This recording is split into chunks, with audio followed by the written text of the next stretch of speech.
Is there a particular aspect of creation that you're wanting to focus in on? I think the impact that it has on us, because I can remember being a younger man, even a child, and you wonder, where did this all start? How did I get here? I think after that, you naturally ask, like, what's my purpose? And I don't really care what religion you are. I feel like that's a question that everybody wrestles with. Who am I?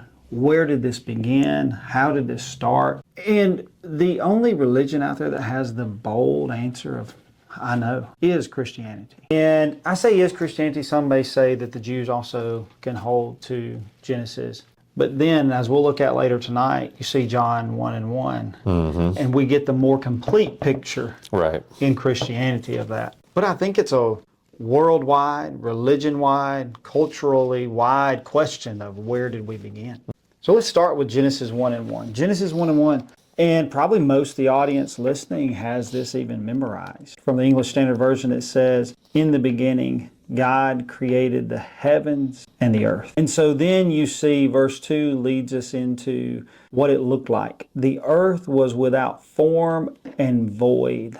And so what God ends up doing is making something out of nothing. Darkness was over the face of the deep, and the Spirit of God was hovering over the face of the waters. Which is a summary that leads into what happens in these 6 days. But it would be the acknowledgement that you were created that really the psalmists and even the prophets would say, that's where you have to begin in your thought process to be pleasing to God.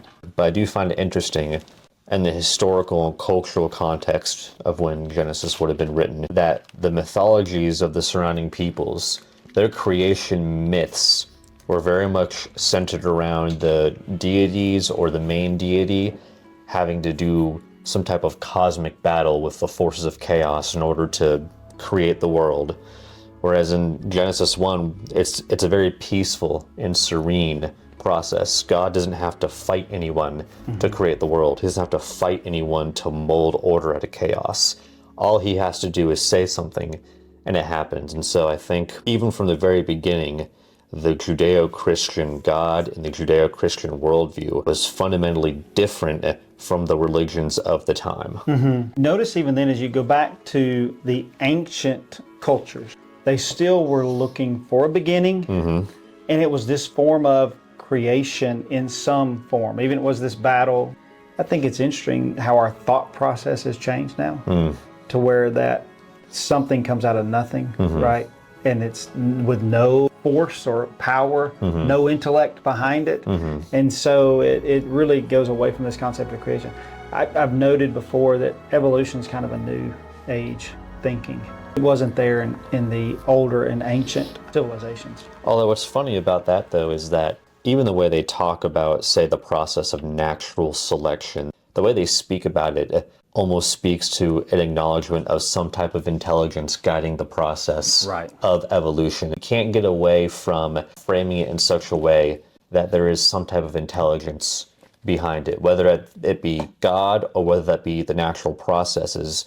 We still think of it and frame it in those ways. Right. You look at, and there's a lot of different analogies out there, and there's some who hold to the same views as we do on creation, and they're raising their hand during the middle of the podcast and wanting us to use maybe their favorite example. But you think of if you were at an airplane hangar and you just had parts and aluminum and screws, there is not a reasonable thought process to think, all right, Josh, let's walk out of the hangar, let's close the door. We'll come back, if we could, 30 years later, and there'll be an airplane here. Right. No human's going to come in here, no tools or anything, but there'll be an airplane. Now, we're going to turn the fans on so that wind blows a little bit, some energy, and an airplane will happen. Right. Nobody thinks that way. But evolution gets this idea of, yes, nothing else could happen that way, but we did all start that way. Right. It just seems foolish. You think about the response. So we'll go to what the psalmist would write very poetically in the 139th Psalm. And you see that understanding you were created, it just changes your entire mindset, right? Verse 13, the psalmist would write and say, "For you formed my inward parts. You knitted me together in my mother's womb. I praise you, for I am fearfully and wonderfully made. Wonderful are your works. My soul knows it very well." You see this person understanding they were created, and now they are compelled to praise and worship. In verse 15, my frame was not hidden from you when I was being made in secret, intricately woven in the depths of the earth. Your eyes saw my unformed substance. In your book were written, every one of them, the days that were formed for me, when as yet there was none of them. And so you start seeing this immediate response of worship because you understand that you're created. And so it forces you into a state of humility. Right. And so as you do look at our society and wonder now, answer this question. So ancient societies and cultures, they adhere to this concept of some form of creation. And now we're running away from that idea. Why? Well, pride has pushed out this concept of being created. That's what's pushed the concept out, is we're just not willing to be submissive, right? There's a level of accountability that it can be frightening. Evolution, to me, is the ultimate wish fulfillment of a group of people who don't want to be accountable. Of course, again, the irony of that is that you are accountable. You're accountable to the forces of nature that decide who gets to survive and who doesn't. Right. So there's still a power. Again, the way we speak about these things, we can't get away from the fact that there seems to be some type of power or intelligence driving the process, whether it be evolution or creation. We can't get away from thinking of it that way. While we're in the wisdom writings, let's look in Ecclesiastes chapter 3. Proof that we all naturally have this longing to have an answer of what was going on before us and where does this all end. See, I think once we understand creation, we can also understand where this ends. We understand that he who had the power to create also has the power to destroy, right? And call this all to an end. So verse 11, Ecclesiastes chapter 3 says, he has made everything beautiful in its time. Or you could have rendered that saying, he has created everything beautiful. And so what it goes on, also, out of that creation, he put eternity into man's heart, yet so that he cannot find out what God has done from the beginning to the end. But there is still this curiosity of what was before and what will it be afterwards. You know, maybe we don't need to know the answer to survive every day. Right. You can go through the motions daily. But those are big questions that you're going to ask, especially young in life. But I think all through your life, you're going to have that question. And it's because we know why. It's because we're different than all creation. If we went back to Genesis 1, I love to point out this concept of God spoke, God spoke, God spoke. But then when he got to man, he was done speaking and he formed. He got his hands dirty, metaphorically Right. or literally, however that works. It's there in the dirt, forming man and breathing life into him. And now, that's why eternity's in our heart, because that's him. And I think it's also, going back to your point about having the definitive answers, ironically, I think that's what enrages people about Christianity, is that our book insists that we have the single right answer. Right. And in a pluralistic world, I don't think it's something exclusive to our modern world. I think naturally as humans, we'd like to be pluralistic. We like to keep our options open. We like to hedge our bets. This book doesn't allow you to hedge your bets. It gives you definitive answers. So we can say all day long that we're seeking the answers to these deep existential questions. What we're really seeking is the answer that we want. Because the answer that is given is that this is the way it is, whether or not you like it, whether or not it agrees with your private will. And so, ironically, I think the definitive answers provided is what most enrages people. I think people would much rather be searching for the rest of their lives than to be given this definitive answer, because this definitive answer demands a response. It absolutely demands a response. And so Romans 1 kind of talks about this concept of why God has anger. And it's because there's people who were created, who were given everything they needed to survive, and yet they reject God. Verse 18, for the wrath of God is revealed from heaven against all ungodliness and unrighteousness of men who by their unrighteousness suppress the truth. You just said that. You said that the truth is here, but people want to suppress. And what he says is, for what can be known about God is plain to them. Again, going back to, we're longing for order, we just don't want to recognize that it's this order. We're longing for this cause and effect to be there, we just don't want to say it's the Bible, right? And so what can be known about God is plain to them because God has shown it to them. For his invisible attributes, namely his eternal power and divine nature, have been clearly perceived ever since the creation of the world in the things that have been made. So they're without excuse. And so they've been shown, and by seeing that, they should see creation. We have not had a lot of rain lately. So I guess the clouds have been different. It seems as though every sunset that we've had the past few days have been mind-blowing. The colors have been grand. You cannot look at that and say, man, it just happened.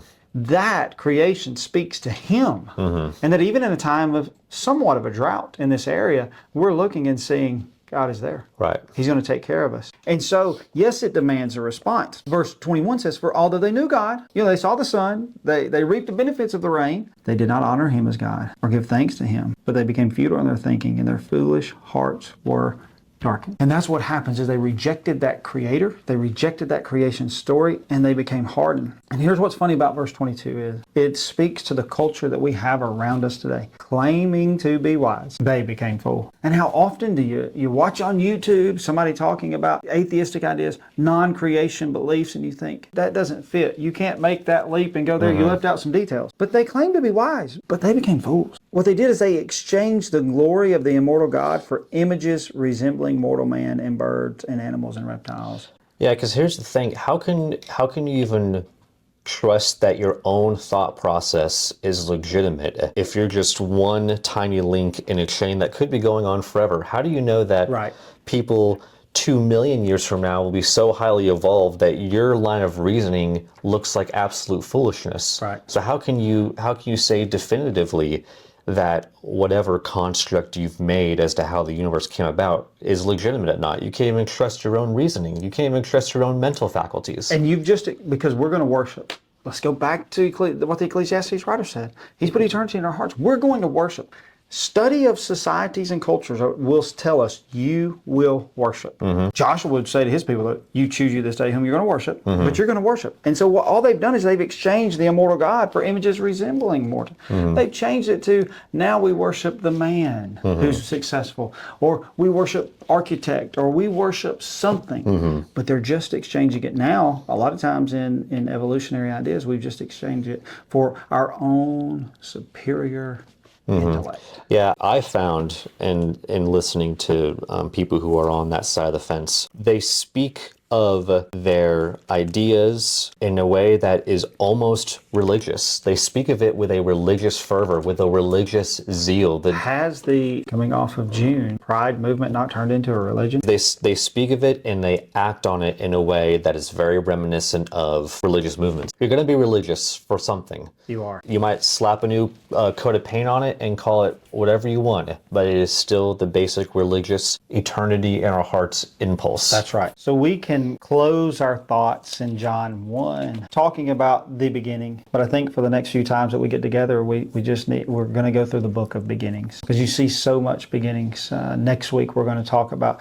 the beginning of sin. That's what Genesis is about, is the beginnings. And again, we're better human beings when we know where we started. In the beginning was the Word. And that's reassuring, because you go to these people who have ascribed to this evolutionary idea. I promise you, study history, it's a new idea. But the ideas that I have and the conclusions that I've arrived at, they're the same ones that were there in the beginning, because it's in this Word. In the beginning was the Word was with God, and the Word was God. He was in the beginning with God. Who is that? All things were made through Him, and without Him not anything made that was made. In Him was life, and the life was the light of men. The light shines in the darkness, and the darkness has not overcome it. You think about where we see these evolutionary ideas and these praise of men ideas spawning and coming to life is in theater and in Hollywood.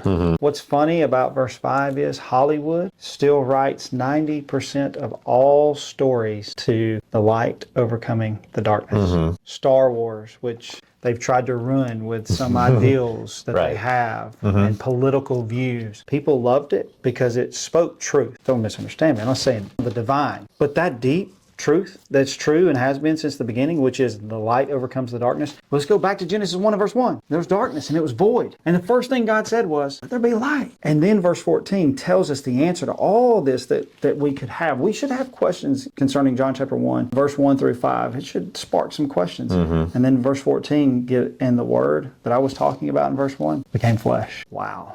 The light, the original light that overcame the original darkness, became flesh and dwelt among us. And we have seen his glory, glory as the only Son from the Father, full of grace and truth. And so we don't want to come up with this concept that we need grace. We don't need grace. We're smarter than that. But the one that created the world offered his Son so that he could, through his Son, offer us grace. And so the invitation for those who don't accept, the creation account is accept the creation account. If you want to accept it over what we've talked about, hopefully you're more curious. Could creation be real? And of that which I have, is there someone that I should give thanks unto? Yeah, in 20 minutes, we're not going to destroy atheism. I find it annoying when I'm scrolling through my shorts, both sides do this. Atheists would be like, oh, Christianity destroyed in 1 minute. And then Christians will say, atheism destroyed in 1 minute. It's been 2,000 years since the cross. Atheists and Christians both have had plenty of time to examine the evidence and to come to conclusions. We're just presenting. That's all we're doing. Right. We're sowing the seed. And so if there are any follow-up questions that anyone has, we welcome any feedback. Sure. We have materials, or we can find materials, or if you want to have a conversation about it, we're more than happy to do that. I've enjoyed the conversation. Thanks Thanks you. for being here, I appreciate Josh. it. Thank you.